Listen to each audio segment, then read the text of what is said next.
ಚಿಕ್ಕಮಗಳೂರು ತಾಲೂಕಿನ ಹುಣಸಹಳ್ಳಿ ಭಾಗದಲ್ಲಿ ಏನು ನಿನ್ನೆ ನಡೆದಂತಹ ಪ್ರತಿಭಟನೆಯ ಸಂದರ್ಭದಲ್ಲಿ ಲಾಠಿ ಚಾರ್ಜ್ ನಡೆದಿತ್ತು. ಇದಕ್ಕೆ ಮಾಜಿ ಶಾಸಕ ಡಿ.ಎನ್. ಜೀವರಾಜ್ ಅವರು ಏನು ಶೃಂಗೇರಿ ಕ್ಷೇತ್ರದ ಶಾಸಕರಾಗಿರ್ತಕ್ಕಂತಹ ರಾಜೇಗೌಡ ವಿರುದ್ಧ ಏನು ಆರೋಪಗಳನ್ನ ಮಾಡಿದ್ರು. ಈ ಬಗ್ಗೆ ಮಾತಾಡ್ಲಿಕ್ಕೆ ಸ್ವತಃ ರಾಜೇಗೌಡರು ನಮ್ಮ ಜೊತೆ ಇದ್ದಾರೆ. ಬನ್ನಿ ಅವ್ರ ಜೊತೆ ಮಾತಾಡಿಸ್ತಾ ಹೋಗೋಣ. ಸರ್, ನಿನ್ನೆ ಏನು ಪ್ರತಿಭಟನೆ ಆಯ್ತು, ಈ ಸಂದರ್ಭದಲ್ಲಿ ಮಾಜಿ ಶಾಸಕರು ಒಂದು ಗಂಭೀರ ಆರೋಪನ ಮಾಡಿದ್ದಾರೆ. ಕ್ಷೇತ್ರದ ಶಾಸಕರು ಮುಂದೆ ನಿಂತು ಜನರ ಮೇಲೆ ಲಾಠಿ ಪ್ರಹಾರ ಮಾಡ್ಲಿಕ್ಕೆ ಒಂದು ಪೊಲೀಸರಿಗೆ ಪ್ರಚೋದನೆ ಕೊಟ್ಟಿದ್ರು ಅಂತ ಅವರು ಆರೋಪ ಮಾಡಿರ್ತಕ್ಕಂಥದ್ದು. ನೋಡಿ,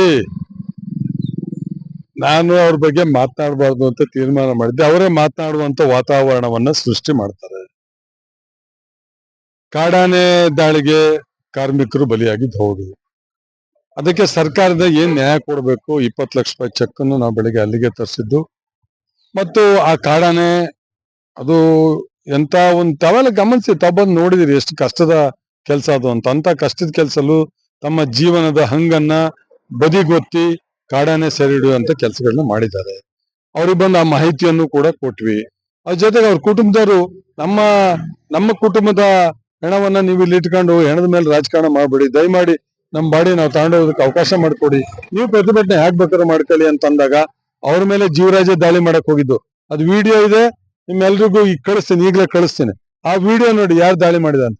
ಅದ್ರ ಮಧ್ಯೆ ನಾನ್ ಬಂದು ಬೆಳಗ್ಗೆ ಬದ್ದಲ್ಲೆಲ್ಲ ಇದ್ದು ಸಾಂತ್ವನ ಹೇಳಿ ಪ್ರತಿಭಟನೆ ಶಾಂತಿಯುತವಾಗಿರ್ಲಿ, ನಾವು ನಿಮ್ ಜೊತೆ ಇದೀವಿ, ನಿಮ್ ನ್ಯಾಯ ಕೊಡಿಸ್ತೀವಿ ಅನ್ನೋ ಧೈರ್ಯವನ್ನ ಹೇಳಿದ್ರು. ಜೊತೆ ಅವ್ರು ಹೆಚ್ಚುವರಿ ಬೇಡಿಕೆ ಇಟ್ಟಾಗ ಸರ್ಕಾರದ ಗಮನಕ್ಕೆ ಜಿಲ್ಲಾಧಿಕಾರಿಗಳು ಹೇಳಿದ್ರು, ನಿಮ್ಗೆ ನಾವು ಕಾನೂನಾತ್ಮಕ ಏನ್ ಕೊಡ್ಬೇಕು ಸರ್ಕಾರದ ಒಂದು ನಿರ್ದೇಶನ ಅದ್ರ ಪ್ರಕಾರ ಕೊಡ್ತೀವಿ, ಹೆಚ್ಚುವರಿ ಪ್ರಸ್ತಾವನೆ ಕೊಡಿ ಸರ್ಕಾರಕ್ಕೆ ಕಳ್ಸಿಕೊಡ್ತೀವಿ, ಸರ್ಕಾರದ ಮಟ್ಟದಲ್ಲಿ ತೀರ್ಮಾನ ಆಗ್ತದೆ, ಅಲ್ಲೇ ನೀವು ಪ್ರಯತ್ನ ಮಾಡಿ ಅನ್ನುವ ಮಾತನ್ನ ಹೇಳಿದ್ರು. ಜೊತೆಗೆ ನಾನ್ ಹೇಳಿದೆ, ನಾವೆಲ್ಲರೂ ಸೇರಿ ಆಯ್ತು, ನಿಮಗೆ ಅಷ್ಟು ಕಳಕಳಿ ಕಾಳಜಿ ಇದ್ರೆ ನಮ್ ಕೈಲಾದಷ್ಟು 150, 10,000, 2,000, ಲಕ್ಷನ ನಾವೆಲ್ಲರೂ ಸೇರಿ ಒಂದಿಗೆ ಕಲೆಕ್ಟ್ ಮಾಡಿ ಕೊಡೋದ. ಅದಕ್ಕೂ ಯಾರು ಮುಂದೆ ಬರ್ಲಿಲ್ಲ.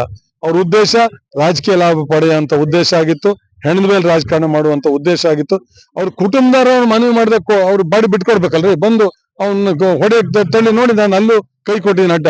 ಆ ವಿಡಿಯೋ ಕಳಿಸ್ತೀನಿ ನಿಮ್ಮೆಲ್ರಿಗೂ, ಅದನ್ನ ಹಾಕಿ. ಗೂಂಡಾಗಿರಿ ಮಾಡಿದವ್ರು ಅವರು, ಕಾನೂನು ಬಾಹಿರ ಚಟುವಟಿಕೆಗಳನ್ನ ನಮ್ಮ ಕ್ಷೇತ್ರದಲ್ಲಿ ಮಾಡಿರೋದು ಅವರು. ಮಹಿಳೆಯರ ಮೇಲೆ ಏನೇನ್ ಮಾಡಿದ್ದಾರೆ, ಯಾರ್ಯಾರ ಮೇಲೆ ಏನೇನ್ ಮಾಡಿದ್ದಾರೆ ಅಂತ ಅದ್ರ ಮಾಹಿತಿ ನಿಮ್ಗೆಲ್ಲ ಗೊತ್ತಿದೆ. ನಾನು ಅದ್ರ ಬಗ್ಗೆ ಹೇಳಕ್ ಹೋಗೋದಿಲ್ಲ. ಅವರಿಗೆ ಸುಳ್ಳು ಕೇಸ್ ಹಾಕಂತದ್ದು, ಅಭಿವೃದ್ಧಿಗೆ ಅಡ್ಡಗಾಲ ಹಾಕ್ಸಕ್ಕಂಥದ್ದು, ಈ ರೀತಿ ಸಾವಿನ ಮಧ್ಯೆ ರಾಜಕಾರಣ ಇವತ್ತು ಮುಗೀತು. ಮತ್ತೆ ಇನ್ನೊಂದು ಹೆಣ ಬೀಳೋ ತನಕ ಅವ್ರು ಎಲ್ಲೂ ಬರೋದಿಲ್ಲ. ಅದ್ ಬೀಳದಲ್ಲೇ ಇರುತ್ತೆ ತಡೆಯುವಂತ ಯಾವುದೇ ಪ್ರಯತ್ನಗಳು ಮಾಡೋದಿಲ್ಲ, ಯಾವುದೇ ವಿಚಾರಗಳನ್ನ ಸರ್ಕಾರದ ಗಮನಕ್ಕೆ ಸೆಳೆಯೋದಿಲ್ಲ. ಇವತ್ತು ನಮ್ಮ ರಾಜ್ಯದ ಮುಖ್ಯಮಂತ್ರಿಗಳಂತ ಸಿದ್ದರಾಮಯ್ಯ ಇರ್ಬೋದು, ಡಿ.ಕೆ. ಶಿವಕುಮಾರ್ ಅವರು ಇರ್ಬೋದು, ಜಾರ್ ಸಾಹೇಬರು ಇರ್ಬೋದು, ಅರಣ್ಯ ಸಚಿವರು ಇರ್ಬೋದು, ಕಂದಾಯ ಸಚಿವರು ಇರ್ಬೋದು, ಮಲೆನಾಡಿನ ಅನೇಕ ವರ್ಷಗಳ ಸಮಸ್ಯೆಗಳಿಗೆ, ಮೂಲಭೂತ ಸಮಸ್ಯೆಗಳಿಗೆ ಪರಿಹಾರ ಕಂಡುಕೊಳ್ತಕ್ಕಂಥ ನಿಟ್ಟಿನಲ್ಲಿ ಸಾಕಷ್ಟು ಸಭೆಗಳನ್ನ, ಸಾಕಷ್ಟು ಚರ್ಚೆಗಳನ್ನ ಮಾಡಿದ್ದಾರೆ. ಅದಕ್ಕೆ ರೂಪುರೇಷೆಗಳನ್ನ ಸಿದ್ಧಪಡಿಸ್ತಾ ಇದ್ದಾರೆ. ಶಾಶ್ವತ ಆನೆ ಹಾವಳಿಗೆ ತಡೆಯುವಂತ ರೈಲ್ವೆ ಬಾರಿಕೇಡ್ ನಿರ್ಮಾಣ ಮಾಡುವಂತದ್ದು ಕೂಡ ಇವತ್ತು ಕ್ಯಾಬಿನೆಟ್ ಅಲ್ಲಿ ಚರ್ಚೆ ಆಗಿ ಅದಕ್ಕೆ ಪರಿಹಾರ ಕಲ್ಪಿಸ್ಕೊಡ್ತಾರೆ. ಈ ಟೆಂಟಕಲ್ ಫೆನ್ಸಿಂಗ್ ಆಗಿದೆ. EPT ಶಿರಗುಡದಲ್ಲಿ ಆನೆ ರೈತರ ಬೆಳೆಗಳನ್ನ ದಾಳಿ ಮಾಡ್ತಾ ಇದೆ ಅಂದಾಗ 2 ದಿನಕ್ಕೆ EPT ಓಡಿಸುವಂತ ಕೆಲಸಗಳು ಮಾಡಿದೀವಿ. ರೈತರ ಬೇಡಿಕೆ, ರೈತರ ಸಮಸ್ಯೆಗೆ ನಾವು ಸ್ಪಂದಿಸ್ತೀವಿ.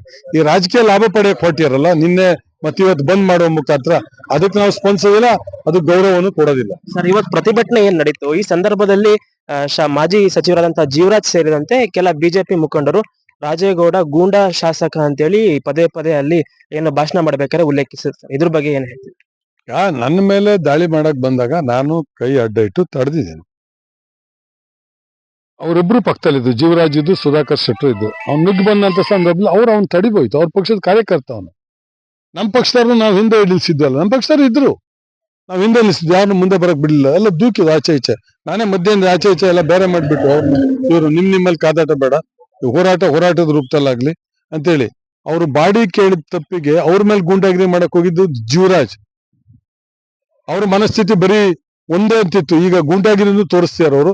ಅದನ್ನ ವಿಡಿಯೋ ನಿಮಗೆಲ್ಲ ಕಳಿಸ್ಕೊಡ್ತೀವಿ ನೋಡಿ. ಹಾಗಾಗಿ ನಾನು ಈಗಾಗಲೇ ಹೇಳ್ದಂಗೆ ನಮ್ಮ ಸರ್ಕಾರ ಬಡವರ ಪರ, ಕೂಲಿ ಕಾರ್ಮಿಕರ ಪರ, ಶೋಷಿತರ ಪರ, ಯಾರಿಗೆ ಅನ್ಯಾಯ ಆಗಿದೆ ಅದ್ರ ಪರ ಇದೀವಿ, ಪರಿಹಾರ ಕೊಟ್ಟಿದೀವಿ. ನಮ್ಮ ಸರ್ಕಾರದಿಂದ ಏನೇನು ಸವಲತ್ತುಗಳು ಕೊಡ್ಬೇಕು ಅದೆಲ್ಲದನ್ನು ಮಾಡ್ಬೇಕು ಅಂತ ಮುಖ್ಯಮಂತ್ರಿಗಳು, ಉಪಮುಖ್ಯಮಂತ್ರಿಗಳು, ಜಿಲ್ಲಾ ಉಸ್ತುವಾರಿ ಸಚಿವರು, ಅರಣ್ಯ ಸಚಿವರು ನಮ್ಗೆ ಸೂಚನೆ ಕೊಟ್ಟಿದ್ದಾರೆ. ಆ ಕಾರ್ಯ ಮಾಡ್ತಾ ಇದ್ವಿ. ಈಗ ನಾನು ಕಳೆದ ಬಾರಿ ಯಾರಿಗೆ ಹತ್ಯೆ ಆದ್ರೆ ಅವ್ರಿಗೆ ಪರಿಹಾರ 20 ಲಕ್ಷ ಪರಿಹಾರ ಚೆಕ್ ಕೊಡೋದಕ್ಕೆ ಹೋಗ್ತಾ ಇದ್ವಿ. ಅವ್ರ ಕುಟುಂಬದಲ್ಲಿ ಸ್ವಲ್ಪ ಗೊಂದಲ ಇತ್ತು, ಅವ್ರನ್ನೆಲ್ಲ ಕರ್ಸಿದ್ವಿ. ಆ ಕೆಲಸ ನಾವು ಮಾಡ್ತಿದ್ವಿ. ಇವ್ರು ರಾಜಕೀಯ ಲಾಭ ಪಡೆಯುವಂತ ಬಂಧುಗಳು ಸುಳ್ಳು ಆರೋಪಗಳನ್ನ ಮಾಡುವಂತದ್ದು ಮಾಡ್ತಾ ಇದ್ದಾರೆ. ಅದು ಅವ್ರ ಮನಸ್ಥಿತಿನೇ ಅಂತದ್ದು. ಅವ್ರಿಗೆ ದೇವರೇ ಉತ್ತರ ಕೊಡ್ಬೇಕಷ್ಟೇ, ದೇವರೇ ಒಳ್ಳೆ ಬುದ್ಧಿ ಕೊಡ್ಬೇಕಷ್ಟೇ ಹೇಳ್ತೀವಿ. ಇದಿಷ್ಟು ಶೃಂಗೇರಿ ಶಾಸಕ ಟಿ.ಡಿ. ರಾಜೇಗೌಡ ಅವರ ಮಾತಾಗಿರ್ತಕ್ಕಂಥದ್ದು. ಇವರು ಹೇಳ್ತಾ ಇರ್ತಕ್ಕಂಥ ಪ್ರಕಾರ ಅಂದ್ರೆ ಜೀವರಾಜ್ ಅವರು ಸುಳ್ಳು ಆರೋಪಗಳನ್ನ ಮಾಡೋದ್ರಲ್ಲೇ ನಿಸ್ಸೀಮರಾಗಿದ್ದಾರೆ.